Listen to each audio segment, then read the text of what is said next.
السلام عليكم. أنا ريان لبد، واللي صار قبل شوي إني ضيعت علينا كلنا وقت. اللي صار هو تردد، هو الخوف، هو إني كنت خايف إني أبدأ أتكلم، أو إني أخاف إني أبدأ مرحلة جديدة. أنا جاي اليوم أتكلم عن اللحظات هذه، اللحظات اللي كلنا تجينا، لحظات الخوف من إن نبدأ وناخذ الخطوة الأولى. قد مرة جلست وتفكرت مع نفسك، أنا ليش خليت الفرصة هذيك تروح علي؟ ليش ما أخذت الوظيفة؟ ليش ما كنت واثق في نفسي كفاية إني آخذ هذه الفرصة؟ إذا كنتوا تعتقدون إن الغلط فينا فأنتم غلطانين. الغلط مو فينا، حنا ببساطة لأننا بشر، كلنا مرينا بعمليات تربية وتقويم كانت هي سبب كبير في هذه النتائج. كلنا متعودين إن التجارب الجديدة اللي ناخذها هي غالبا تجارب مبنية على تجارب الناس اللي قبلنا، من أهلنا من الأصدقاء والى آخره، ونخاف دائما ان نبدا تجربه جديده. نخاف من الفشل، نخاف من شماتة الناس تحكم علينا، فدائما يجينا شعور الخوف والتردد هذا. خليني احكيكم شوي عن قصتي. انا خلال المرحله الجامعيه، خلال اول سنه وثاني سنه وثالث سنه تقريبا، كنت دائما الشخص اللي يدخل المحاضره ويطلع بشكل سريع. دائما تحصلني في مجموعة مختلفة في كل مرة، لدرجة أني ما كان عندي مشكلة أني أدخل مجموعة لحالي، أخذ المشروع كامل لحالي. ليش؟ بدأت أجلس مع نفسي وأتفكر وش كان سبب هذه الأمور، وش كان اللي يخليني أخاف وأتوتر. هل أنا شخص انطوائي؟ ما أعتقد، هذه إجابتي لنفسي.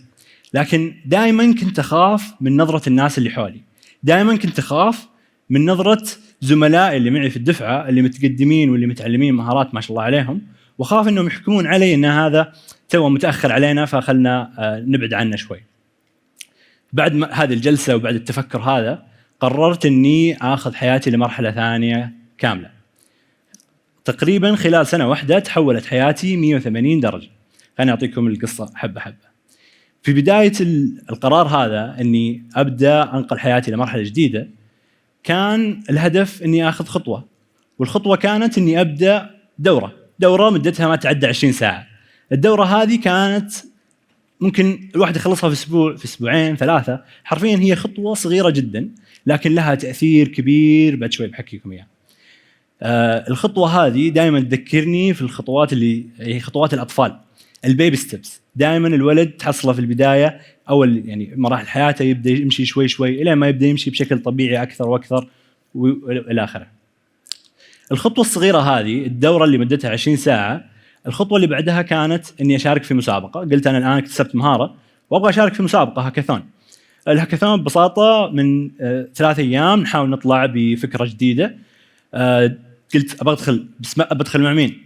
ما حولي احد، زملائي ماني مرتبط معهم بشكل كبير، فتواصلت مع اصدقائي من تحضيري من 3 سنوات. دخلنا الهاكاثون، قدر الله ما شاء فعل وما فزنا. هل كانت هذه نهايه الرحله وخلاص بوقف هنا وبشوف لي مهاره ثانيه؟ لا ابدا. نقطه الهاكاثون هذه صممنا على فكرتنا اكثر واكثر، واخذنا الفكره هذه وبدينا نرجع نطرحها مره ثانيه على الجامعه.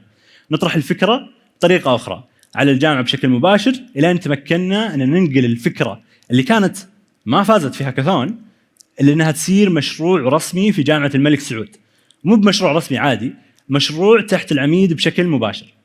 هذا المشروع اتاح لي فرصه كبيره اني اشتغل مع ناس اكبر مني ب5 سنين، ب10 سنين، اني اوسع دائره علاقاتي.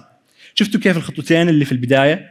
كورس صغير 20 ساعه ومحاوله في 3 ايام، لعلها ما كانت انجح محاوله، لكن الخطوتين الصغيره هذه اخذتني لمرحله ابعد. لو تلاحظ دائما الخطوات تجي حبه على حبه وخطوه ورا خطوه. نرجع لموضوع الناس اللي اشتغلت معهم في الجامعه اللي اكبر مني ب5 إلى 10 سنوات. الحمد لله قدرت اوسع دائره علاقاتي، وقدرت اني خلال الفتره الصيفيه وانا طالب في نهايه السنه الثالثه اني اشتغل مع هذول الناس كعمل جزئي في مجالي في هندسه البرمجيات. ومو بس كذا، العمل الجزئي تلاه عمل اخر في مشروع اخر، الى ما قدرت الحمد لله. لاحظت اني انا في السنه الرابعه في الجامعه وانا موظف بعمل دوام كامل. كيف قدرت توصل لهذا الشيء؟ ارجع اتفكر دائما للخطوتين الصغيره اللي في البدايه، الخطوتين اللي فتحت لي مجال كبير. مو بس كذا، نرجع لنقطه الهاكاثون. ان الواحد ما يفوز في هاكاثون ما هي نهايه الرحله ابدا. لازم الواحد دائما يصبر ويصمل في الامور هذه، مسابقه ورا مسابقه ورا مسابقه. الحمد لله قدرنا اننا نفوز في نهايه الرحله. في الهاكاثون تقريبا السادس الى السابع طلعنا بفكره، والحمد لله الفكره هذه توجت وفازت من المراكز الاولى. مو بس كذا، كان المجتمع اللي حولنا من وزاره الاتصالات والمجتمع اللي حولنا داعم كبير لهذه الفكره، لدرجه اننا قدرنا نحول الفكره هذه من مشروع صغير في هاكاثون 3 ايام الى شركه كامله ناشئه مدعومه من وزاره الاتصالات. ومو بس كذا، توقع مع شركات عالميه.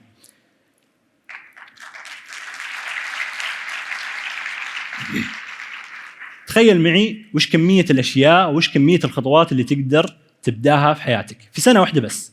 تقدر تتحول من الطالب العادي الى شخص يتميز بين جميع زملائه. اهم شيء انك تاخذ الخطوه الاولى. دائما احب اتذكر قصه النبي يوسف عليه السلام لما وقف وقال: اجعلني على خزائن الارض اني حفيظ عليم. السؤال اللي يجي في بالنا، كيف جت الثقه هذه ما شاء الله تبارك الله انه يطلب طلب زي هذا؟ طلب عظيم جدا. كان بشكل سريع واثق بقدراته، واثق بامكانياته. بالنهايه المحرك الاساسي والاول لان ناخذ الخطوه الاولى هي ثقتنا بامكانياتنا وقدراتنا. وحنا كطلاب في الجامعه ما زلنا في مرحله مبتدئه من حياتنا المهنيه، والخطوات الاولى هذه جدا مهمه. مو بس مهمه، هي الخطوات اللي بتبين لنا الخريطه. كل خطوه تخطوها بتفتح لك مجال اكبر، تخليك تستوعب الخطوات اللي بعدها اكثر واكثر. واهم شيء انك تاخذ الخطوه الاولى. شكرا لكم.